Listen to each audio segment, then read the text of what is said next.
ये दुनिया की सबसे खतरनाक जंगों में से एक थी। ना गोलियों की आवाज सबसे बड़ी दुश्मन थी, ना ही सामने खड़ा सैनिक। यहाँ असली दुश्मन था मौत जैसा मौसम, जहाँ सांस लेना भी मुश्किल हो जाता है, जहाँ तापमान -50 डिग्री तक गिर जाता है और जहाँ एक छोटी सी गलती सीधे मौत में बदल सकती है। लेकिन इसी जगह पर भारत ने एक ऐसा कदम उठाया जिसने इतिहास बदल दिया। एक ऐसा मिशन जिसकी तैयारी पूरी तरह गुप्त रखी गई, जिसकी खबर दुश्मन को तब लगी जब भारतीय सैनिक पहले ही सबसे ऊंची चोटियों पर पहुंच चुके थे। इस मिशन का नाम था ऑपरेशन मेघदूत और ये है उस ऑपरेशन की अंदर की पूरी कहानी जो हर भारतीय को जाननी चाहिए। साल था 1984। भारत और पाकिस्तान के बीच तनाव नया नहीं था। 1947 से लेकर 1971 तक दोनों देश कई बार आमने सामने आ चुके थे, लेकिन एक जगह थी जो अब तक पूरी तरह से किसी के कब्जे में नहीं थी। ये जगह थी सियाचिन ग्लेशियर, दुनिया का सबसे ऊंचा और सबसे ठंडा युद्ध क्षेत्र। करीब 76 किलोमीटर लंबा ये ग्लेशियर ऊंचे ऊंचे पहाड़ों और बर्फ की मोटी चादरों से घिरा हुआ था। इतना खतरनाक इलाका कि पहले किसी ने यहाँ स्थायी रूप से कब्जा करने के बारे में सोचा भी नहीं था। लेकिन 1970 के दशक के आखिर में कुछ ऐसा हुआ जिसने भारत को सतर्क कर दिया। पाकिस्तान ने एक नई चाल चलनी शुरू की। उन्होंने विदेशी पर्वतारोहियों को इसी इलाके में चढ़ाई करने की अनुमति देनी शुरू कर दी। पहली नजर में ये सिर्फ पर्यटन जैसा लग रहा था, लेकिन असलियत कुछ और थी। धीरे धीरे दुनिया के नक्शों में इस इलाके को पाकिस्तान के हिस्से के रूप में दिखाया जाने लगा। ये एक बहुत खतरनाक संकेत था। भारत के सैन्य अधिकारियों को समझ आ गया था कि पाकिस्तान सिर्फ पहाड़ों पर चढ़ाई नहीं करवा रहा, वो दुनिया को ये दिखाना चाहता था कि सियाचिन उसी का हिस्सा है और अगर समय रहते कदम नहीं उठाया गया तो एक दिन पाकिस्तान सच में इस इलाके पर कब्जा कर सकता था। इसी दौरान भारतीय सेना के एक अधिकारी को एक बहुत अहम जानकारी मिली, एक ऐसी जानकारी जिसने पूरे खेल का रुख बदल दिया। ये अधिकारी थे कर्नल नरेंद्र कुमार। वे खुद एक अनुभवी पर्वतारोही थे और उन्हें इस इलाके की भौगोलिक स्थिति की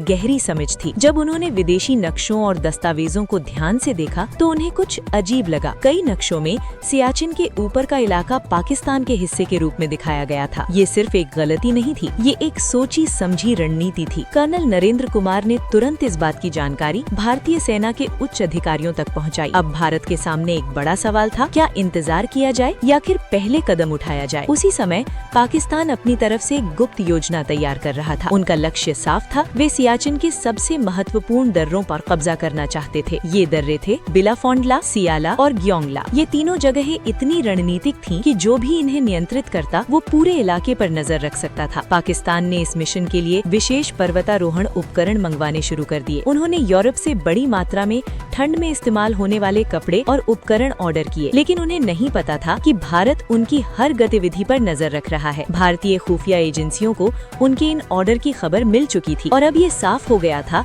कि पाकिस्तान जल्द ही सियाचिन पर कब्जा करने की कोशिश करेगा। समय बहुत कम था। अगर पाकिस्तान पहले पहुंच जाता तो भारत के लिए उन ऊंचाइयों को वापस लेना लगभग नामुमकिन हो जाता। अब भारतीय सेना के सामने एक बहुत बड़ा और जोखिम भरा फैसला था। क्या इतनी खतरनाक जगह पर पहले जाकर कब्जा किया जाए या इंतजार किया जाए और बाद में बड़ी कीमत चुकाई जाए? काफी विचार विमर्श के बाद भारत ने एक साहसिक फैसला लिया। उन्होंने तय किया कि पाकिस्तान से पहले भारत खुद इन ऊंचाइयों पर कब्जा करेगा। लेकिन ये काम आसान नहीं था। सियाचिन सिर्फ एक युद्ध क्षेत्र नहीं था, ये प्रकृति की सबसे कठिन परीक्षा थी। यहाँ ऑक्सीजन बहुत कम थी, हर कदम पर बर्फ के नीचे छिपी दरारें थीं और तापमान इतना कम कि हथियार भी कभी कभी काम करना बंद कर देते थे। फिर भी भारतीय सेना ने इस असंभव लगने वाले मिशन को संभव बनाने की तैयारी शुरू कर दी। अब शुरू हुई सबसे गुप्त तैयारी। भारत ने इस मिशन को पूरी तरह से गुप्त रखने का फैसला किया, इतना गुप्त कि बहुत से सैनिकों को भी आखिरी समय तक पूरा सच नहीं बताया गया। सैनिकों को खास तरबियत दी जाने लगी, उन्हें ऊंचाई पर जीना सिखाया गया, बर्फ में चलना सिखाया गया और सबसे जरूरी मौत जैसी ठंड में जिंदा रहना सिखाया गया। विशेष कपड़े मंगवाए गए, नए हथियार तैयार किए गए और हेलीकॉप्टरों को भी ऊंचाई पर उड़ान भरने के लिए तैयार किया गया। इस मिशन में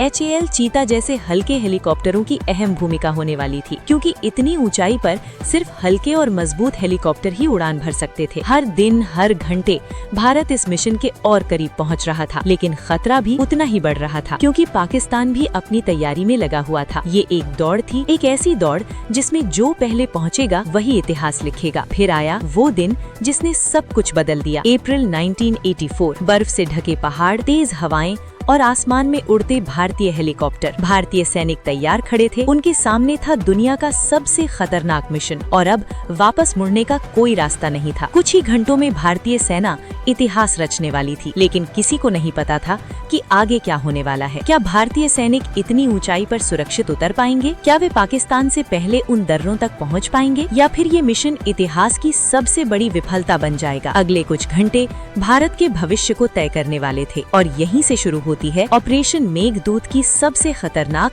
और रोमांचक असली लड़ाई। अप्रैल 1984 की वो सुबह साधारण नहीं थी। तारीख थी 13 अप्रैल 1984। ठंडी हवाएं तेजी से बह रही थी और आसमान में बादल नीचे झुकाए थे। ऊंचाई इतनी ज्यादा थी कि सांस लेना भी एक चुनौती बन चुका था। लेकिन इसी खामोशी के बीच भारतीय सेना अपने इतिहास का सबसे साहसी कदम उठाने वाली थी। भारतीय सैनिक पूरी तरह तैयार खड़े थे। उनके चेहरों पर डर नहीं बल्कि दृढ़ संकल्प साफ दिखाई दे रहा था। उन्हें पता था कि ये सिर्फ एक मिशन नहीं है, ये भारत की सुरक्षा का सवाल था और अब सब कुछ निर्भर था उन हेलीकॉप्टरों पर जो उन्हें दुनिया की सबसे खतरनाक ऊंचाइयों तक पहुंचाने वाले थे। सुबह के शुरुआती घंटों में भारतीय वायुसेना के हल्के हेलीकॉप्टर आसमान में उड़ान भरने लगे। इनमें सबसे अहम भूमिका निभा रहे थे HAL चीता हेलीकॉप्टर। ये हेलीकॉप्टर छोटे थे लेकिन उनकी ताकत बहुत बड़ी थी, क्योंकि इतनी ऊंचाई पर भारी हेलीकॉप्टर उड़ ही नहीं सकते थे। हर उड़ान एक जोखिम थी। तेज हवाएं, कम ऑक्सीजन और नीचे फैली हुई बर्फ की अनगिनत दरारें। एक छोटी सी गलती और हेलीकॉप्टर सीधे बर्फ में समा सकता था। फिर भी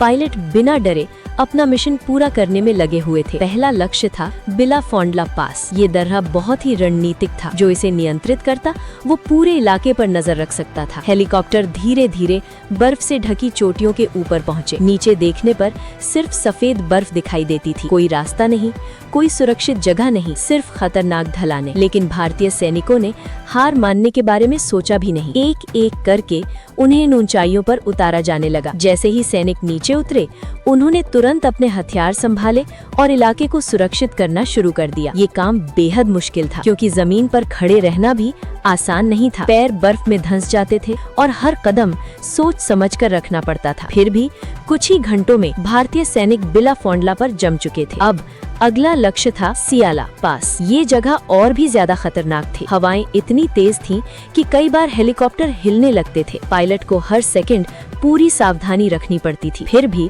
भारतीय सैनिक लगातार आगे बढ़ते रहे। धीरे धीरे सियाला पर भी भारत का कब्जा हो गया। अब भारत ने दो सबसे महत्वपूर्ण डर्रों पर अपनी मौजूदगी दर्ज कर ली थी। लेकिन मिशन अभी खत्म नहीं हुआ था। सबसे बड़ी चुनौती अभी बाकी थी। इस पूरे इलाके की सबसे महत्वपूर्ण जगह थी सोल्टोरो रिज। ये एक ऊंची पर्वत श्रृंखला थी जो पूरे सियाचिन क्षेत्र को नियंत्रित करती थी। जो भी सोल्टोरो रिज पर कब्जा करता वो पूरे ग्लेशियर पर नजर रख सकता था। भारतीय सैनिकों को इस रिज तक पहुंचना था, लेकिन ये रास्ता बहुत ही खतरनाक था। बर्फ की मोटी परतें, छिपी हुई दरारें और हर तरफ मौत जैसा सन्नाटा। फिर भी भारतीय सैनिक रुकने वाले नहीं थे। वे धीरे धीरे कदम दर कदम ऊपर चढ़ते रहे। कई बार उन्हें रस्सियों का सहारा लेना पड़ा, कई बार हाथ सुन्न हो जाते थे, लेकिन उन्होंने हार नहीं मानी और आखिरकार भारत ने सोल्टोरो रिज के महत्वपूर्ण हिस्सों पर कब्जा कर लिया। इसी बीच पाकिस्तान भी अपनी योजना पर काम कर रहा था। उन्होंने भी सैनिकों को इसी इलाके की ओर भेजना शुरू किया, लेकिन जब तक वे पहुँचे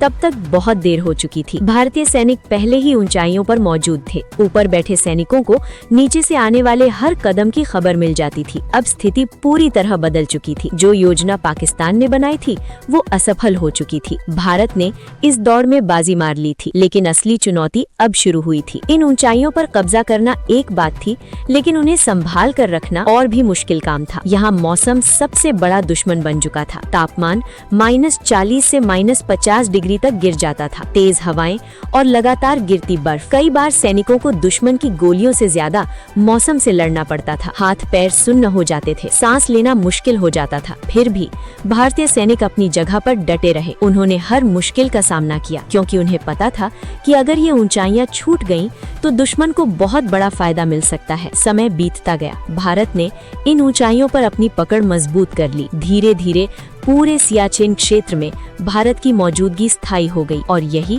ऑपरेशन मेघदूत की सबसे बड़ी सफलता थी। ये मिशन सिर्फ एक सैन्य विजय नहीं था, ये साहस, दृढ़ता और सही समय पर लिए गए फैसले की जीत थी। आज सालों बाद भी सियाचिन ग्लेशियर दुनिया का सबसे ऊंचा युद्ध क्षेत्र बना हुआ है। भारतीय सैनिक आज भी वहाँ तैनात हैं। हर दिन हर रात वे उसी ठंड और उन्हीं खतरों का सामना करते हैं ताकि देश सुरक्षित रह सके। ऑपरेशन मेघदूत ने भारत को एक बहुत बड़ा रणनीतिक फायदा दिया। भारत ने सोल्टोरो रिज की ऊंचाइयों पर अपना नियंत्रण बनाए रखा और यही वजह है कि आज भी सियाचिन का सबसे महत्वपूर्ण हिस्सा भारत के नियंत्रण में है। ये कहानी सिर्फ एक ऑपरेशन की नहीं है, ये कहानी है हिम्मत की, ये कहानी है बलिदान की और ये कहानी है उन सैनिकों की जिन्होंने दुनिया की सबसे कठिन जगह पर भारत का झंडा फहराया। जहां इंसान का जिंदा रहना ही मुश्किल है, वहां भारतीय सैनिक सालों से डटे हुए हैं ताकि देश की सीमाएं सुरक्षित रह सकें। ऑपरेशन मेघदूत हमेशा इतिहास में एक ऐसे मिशन के रूप में याद किया जाएगा